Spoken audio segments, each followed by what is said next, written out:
Setiap 5 tahun, politik dagang sapi berulang terjadi di Indonesia. Partai meminta jatah berdasarkan tetes keringat yang mereka jatuhkan untuk memenangkan si kandidat.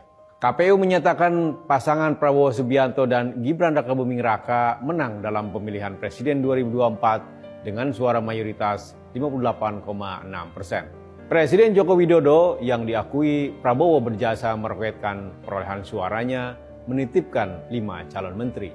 Pak Prabowo Subianto sudah merencanakan akan memberikan beberapa posisi bagi kader-kader terbaik Partai Amanat Nasional di kabinet mendatang. Alhamdulillah. Masya Allah, sahabat Recep, saya dapat kesempatan lagi bertemu, berguru kepada Kiai Haji Aptian Ali. Di tengah kesibukannya kita masuk di sela-sela, walaupun ngedadak juga minta izin ya. Pak Kiai, saya melihat diskusi di area publik ini tentang kabinet Prabowo Gibran muncul dalam berbagai perspektif. Tapi saya melihat agak sedikit, atau kalau tidak dikatakan tidak ada, perspektif agama melihat pemerintahan hari ini. Ini semuanya berbicara dalam sudut pandang masing-masing, tapi tidak ada dalam sudut pandang agama. Minimal secara pribadi saya merasakan itu. Nah, kedatangan saya kali ini ke Pak Kiai juga ingin mendengar gitu perspektif Pak Kiai, tentu dalam perspektif agama. Kalau judulnya memang agak ngeri ini. Ini kabinet Prabowo Gibran halal atau haram ya? Kalau halal haram kan biasanya di makanan, di apa syariat lah ya. Tapi ternyata konteks bisa dikontekskan dalam fikih politiknya bagaimana gitu Pak Kiai? Ya, ini sangat bagus sekali, sangat menarik sekali ya. Karena saya juga agak merasa heran gitu ya. Ini negeri ini penduduknya semuanya beragama gitu. Nah, yang nggak beragama nggak mungkin bisa hidup di negeri ini. Karena sila pertama Pancasila itu ketuhanan yang Maha Esa. Tapi seringkali agama itu terpisah dari kehidupan di negara ini. Itu konsep liberal. Ya, tapi pada nggak mau kalau disebut itu. Pengennya Pancasila. Padahal bagi orang yang beragama, agama itu nggak boleh terpisah sedetik pun dari kehidupan. Bagi kita sebagai seorang Muslim khususnya. Jadi dalam setiap kehidupan itu kita tidak mungkin terpisah. Karena sebagai orang yang beragama, kita sadar betul dan yakin betul. Apapun yang terjadi dalam hidup itu semua adalah keputusan ilahi gitu. Jadi ada sebuah hadis begini. Innallaha ta'ala thayyibun la yaqbalu illa thayyiban. Allah itu zat yang maha baik, zat yang maha suci. Karena itu dia tidak akan pernah menerima dari seorang hambanya kecuali yang baik dan suci pula. Gitu. Lalu Rasulullah kemudian membacakan 2 ayat dalam Al-Quran. Yang pertama beliau membaca seruan Allah kepada para rasul, ya ayyuhar rasul kulu minat thayyibat wa amalu salihah. Wahai para rasul, makanlah yang baik-baik dan beramal salehlah. Lalu kepada orang mukmin Allah berfirman, ya ayyuhallazina amanu kulu min thayyibati ma razaqnakum washkuru lillah. Makanlah yang baik-baik yang Allah rizkikan pada kalian dan bersyukurlah kepada Allah. Setelah beliau membaca 2 ayat ini, jadi kepada Rasul dan kepada umat orang yang beriman, Allah memerintahkan agar hidup mereka itu dalam kehidupan yang baik, yang halal, yang. Lalu beliau menceritakan tentang seorang pria di tengah padang pasir, dia mengulurkan kedua tangannya sambil terus berdoa, ya Rabb, wahai Tuhan, wahai Tuhan. Menderita sekali orang ini. Ya. Sehingga para sahabat yang menyaksikan itu sempat berkomentar, masa sih Allah gak mau mengabulkan doanya? Apa kata Rasulullah? Sampai kapanpun Allah tidak akan pernah mengabulkan doa orang ini. Oh, kenapa Rasulullah? Dulu dia sebenarnya hidup dalam kecukupan, tapi sayang sebagian dari hartanya dia peroleh dengan jalan yang haram. Sehingga wa mat'amu haram, wa masrabu haram, wa malbasu haram, wa ghuziya bil haram. makanannya, minumannya, pakaiannya dibeli diantaranya dari uang yang haram, sehingga dia dihidupkan, dikenyangkan dari hasil yang haram. Kalau sudah hidupnya bergelimang dengan haram seperti itu, bagaimana mungkin Allah akan mengabulkan doanya? Di awal hadis Allah mengatakan Allah zat yang maha suci, tidak mau menerima dari hambanya kecuali yang suci lagi, kan itu. Jadi jangankan oke lah gini, seseorang misalnya buang angin, apa sih salahnya buang angin?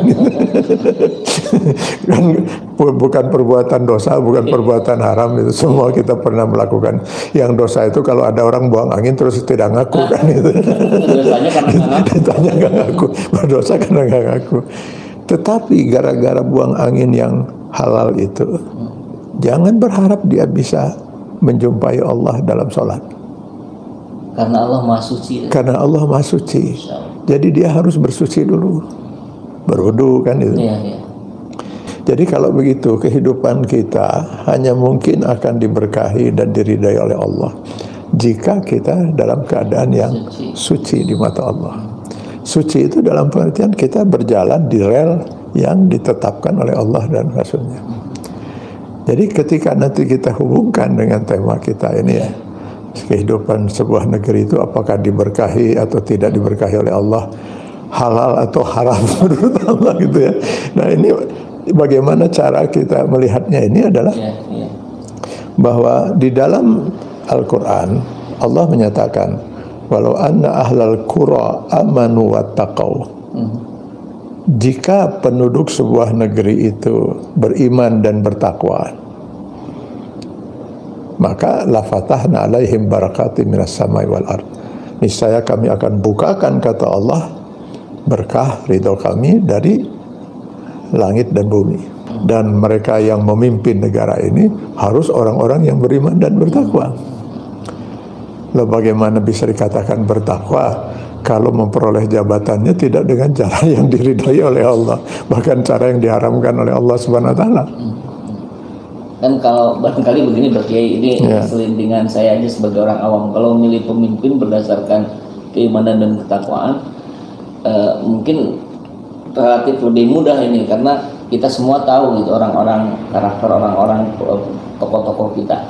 Tapi ketika ini diserahkan kepada rakyat dengan mencoblos one man one vote, tapi kemudian rakyatnya juga dengan begitu mudah disogok dengan 100-200 ribu, artinya cara kita mendekati keberkahan Allah ini sangat jauh, tidak tepat dong. Sangat jauh.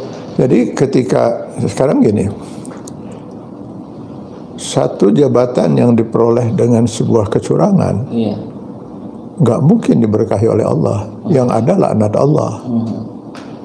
Wailul lil mutaffifin, celakalah orang-orang yang berbuat curang. Itu curang dalam usaha saja merugikan 1-2 orang saja sudah celaka orang itu. Apalagi ini dia akan mengambil sebuah jabatan untuk merugikan ratusan juta, 270 juta rakyat misalnya gitu, selama 5 tahun.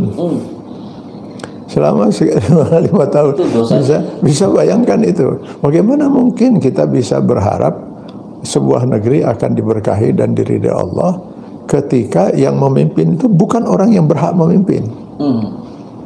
Dia telah mengambil hak yang mungkin hak orang lain. Dengan cara apa? Dengan cara yang curang misalnya, kan dia peroleh cara-cara itu. Atau melanggar hukum. Tapi kan secara konstitusi sah, sudah diputuskan MK. Kan dalilnya begitu, oke. Iya, artinya itu kan hukum manusia gitu. Hukum manusia ya bisa saja, kita udah tahu lah yang namanya manusia di dalam menjalankan hukum. Sekarang orang bisa atur-atur, bahkan konstitusi saja bisa dirubah-rubah kan itu kan itu. Yang tidak memenuhi syarat sekarang bisa dibuat syarat dan sebagainya. Dan itu jelas sudah salah lagi. Karena jelas kemudian si pembuat keputusan itu diberhentikan dari jabatannya karena sudah melanggar etika berat gitu kan. Artinya betul-betul keputusan itu salah kan itu. Sekarang kemudian kita nggak bisa lepas lagi dari kecurangan-kecurangan yang sudah TSM. Dan itu sudah diakui oleh 3 hakim MK yang tidak bisa lagi mereka membohongi diri mereka sendiri ya. dugaannya sebenarnya 4 gitu yang akan menyatakan itu, tapi 1 mungkin masuk angin gitu ya, masuk angin gitu. Nah, 3 tidak bisa membohongi dirinya bahwa itu betul terjadi TSM itu. Nah kalau itu memang betul terjadi gitu ya, walaupun itu akhirnya diputuskan, oke, sebagai warga negara saya mau bilang apa lagi? Memang keputusan MK adalah keputusan yang sudah harus kita terima gitu kan, sebagai warga negara. Tapi sebagai orang yang beragama, saya mempertanyakan ini. Nah, bagaimana kehidupan kita 5 tahun mendatang? Apakah tidak mungkin ada peluang bagi dia untuk bisa kembali diberkahi dan dari Allah? Ya peluang dia hanya satu-satunya. Kalau tadi misalnya dia buang angin atau buang air kecil, wudu. Kalau ini sekarang yang haram itu sudah menjadi darah daging dia, itu kan? Dia sudah memakan harta yang haram. Gimana mencucinya itu? Ya nggak ada zain kecuali taubat nasuha. Gitu. Taubat nasuha. Ya dia harus bertaubat gitu kan, harus mengakui pengakuan. Nah untuk yang namanya taubat itu kalau dalam kaitannya yang dosa fahisah. Dosa fahisah itu perbuatan dosa kepada Allah dengan menzalimi orang lain. Menipu misalnya, berbuat curang, menzalimi dan sebagainya. Untuk taubatnya maksud saya. Sebelum dia bertobat kepada Allah, dia harus membuat pengakuan bahwa saya bersalah, kami bersalah, telah melakukan kesalahan. Karena itu kami minta maaf. Barulah dia bisa bertobat pada Allah setelah dimaafkan. Kalau dimaafkan, kalau enggak ya nggak bisa. Nggak bisa. Apalagi ini ratusan juta orang minta maafnya. Ya ini kita murni ya ingin bicara dari sisi agama kan itu ya. Karena kita ingin negeri ini benar-benar diberkahi dan diridhai oleh Allah Subhanahu wa taala.